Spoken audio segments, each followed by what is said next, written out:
ज्या व्यक्तीनं काही लोकांनी यामध्ये ठरवत असताना असंही ठरवलं की उच्च शिक्षित असला पाहिजे, परंतु या समितीनं असं ठरवलं की जी व्यक्ती आहे ती समाजाची असावी आणि ती समाजाची असताना समाजासाठी त्या व्यक्तीनं 40-45 वर्ष काम केलेलं असावं, समाजाच्या तळागाळापर्यंत जाऊन समाजाच्या शैक्षणिक कामामध्ये, राजकीय कामामध्ये, प्रत्येक क्षेत्रामध्ये उल्लेखनीय काम करणारी व्यक्ती अण्णाभाऊ साठे जयंती समितीचे अध्यक्ष झाली पाहिजे, ही भूमिका सर्व लोकांच्या मनामध्ये होती आणि तशीच ती समोर आली।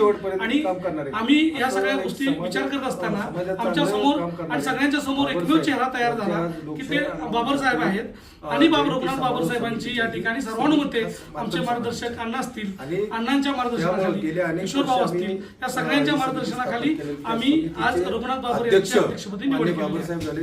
आमच्या सर्वांच्या वतीनं बाबासाहेबांचं हार्दिक अभिनंदन। साहित्यरत्न लोकशाहीर अण्णाभाऊ साठे यांच्या स्मृती दिनानिमित्त मातंग समाजातील सर्व समाज बांधव यांनी साहित्यरत्न लोकशाहीर अण्णाभाऊ साठे यांना अभिवादन केलं आणि त्याच अनुषंगाने दिनांक 1 ऑगस्ट रोजी साहित्यरत्न लोकशाहीर अण्णाभाऊ साठे यांची जयंती असते, त्या जयंतीचा अध्यक्ष हा सालाबादप्रमाणे बदलत असतो आणि आम्ही सर्वांनीच एकमताने असा विषय घेतला की समितीचा अध्यक्ष हा मातंग समाजाचा असावा, शिकलेला असावा आणि समाजातली त्यांना माहिती असावी। त्याच अनुषंगाने आमचे सन्माननीय रघुनाथजी बाबरसाहेब हे BDO म्हणून रिटायर झालेले आहेत, उच्च शिक्षित आहेत आणि समाजामध्ये गेले अनेक वर्ष काम करत ते समाजामध्ये त्यांनी काम केलेलं आहे। त्यामुळं आज आमच्या सर्वांच्या विचाराने एकमताने सन्माननीय बाबरसाहेब यांना आज या समितीच्या अध्यक्षपदी निवड केलेली आहे।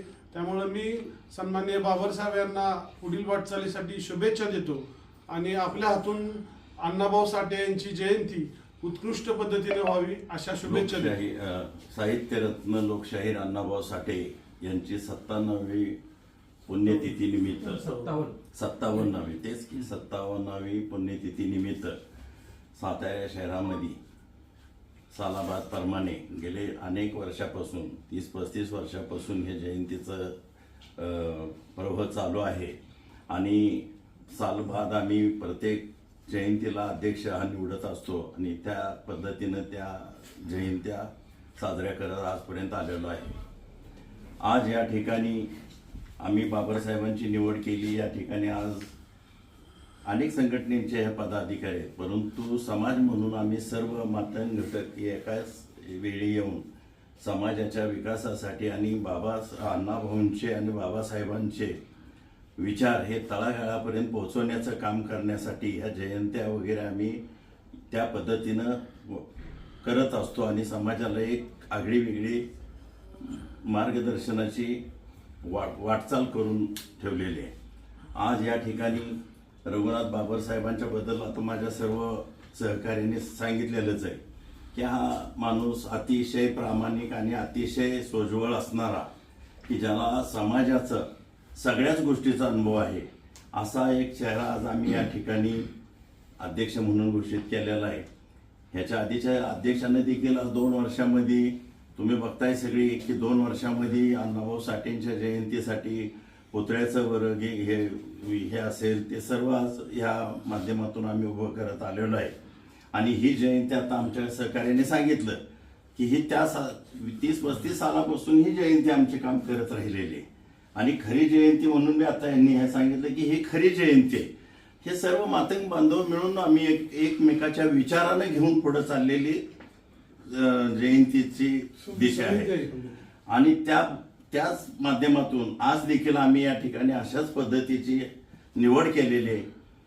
अध्यक्ष म्हणून रघुनाथ बाबरजी आहेत, कार्याध्यक्ष म्हणून आमचे प्रज्वल गालपाडे आहेत, त्याचप्रमाणे उपाध्यक्ष म्हणून आमचे डॉक्टर साठे आहेत, रामभाऊ आहेत, सचिव म्हणून आपले नितीन तुपे आहेत।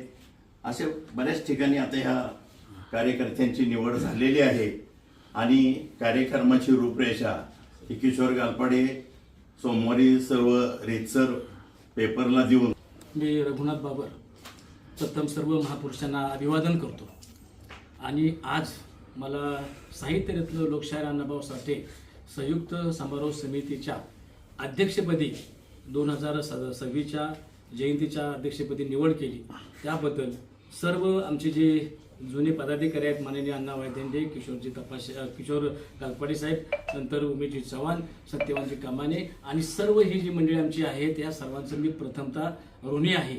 त्यांनी माझ्यावर जो विश्वास टाकला की समारोह समितीचं अध्यक्ष केलं, आणि खरोखरच जी अण्णाभाऊंना अभिप्रेत आहे, जी बाबासाहेब आंबेडकरांना अभिप्रेत जयंती आहे, त्या विचारानं जयंती साजरी करण्याचा प्रयत्न करू. जे अण्णाभाऊंचे विचार आहेत, जे बाबासाहेबांचे विचार आहेत, ते तळागाळात पोचले पाहिजेत. ज्या योजना आहेत, ज्या संयुक्त समारोह जे आम्ही कार्यक्रम घेणार आहोत, जे लोकोपयोगी मिळतील, लोकांना कसं अण्णाभाऊ माहीत होतील, काही लोकांना अजून अण्णाभाऊ माहीत नाही, त्या लोकांना अण्णाभाऊ विषयी आम्ही जनजागृती करणं, विचार पोचवणं, तसेच ज्येष्ठ नागरिकांचा सत्कार करणं इत्यादी चांगल्या समाज उपयोगी जे उपक्रम आहेत, हे ह्या जयंती समारोह समितीमार्फत राबवले जातील. कुठंही या जयंतीमध्ये कुणाच्या भावना दुखवतील किंवा कुठलंही गालबोट लागणार नाही, अशी सर्व शांततेनं अभिप्रेत असलेली लोकशाही जयंती आम्ही साजरी करणार आहोत. आणि तुम्हा सर्वांचं असं सहकार्य राहू द्या. सर्व लोकांचं सहकार्य आहेच. आणि पुन्हा एकदा मी सर्वांचं, मला अध्यक्षपदी निवड केल्याबद्दल सर्वांचं मी आभार मानतो. धन्यवाद.